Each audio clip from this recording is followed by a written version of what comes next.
Hola, hola corazones, hoy os traigo esta receta para hacer unos gambones a la plancha, que sí, que ya sé que todo el mundo sabe hacer esta receta, pero como sabéis cada maestrillo tiene su librillo y hoy os traigo la mía.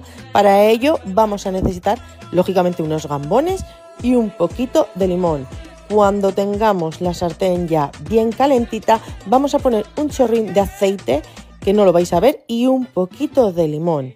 Como podéis ir viendo, ya apuntan maneras de pintaza. Les vamos a dar la vueltecita y ahora sí llega el truqui del almendruqui, que es un poquito de whisky, JB o incluso coñac, así una chorradica, como podéis ver. Los dejamos que se evapore y voilà, ya lo tenemos.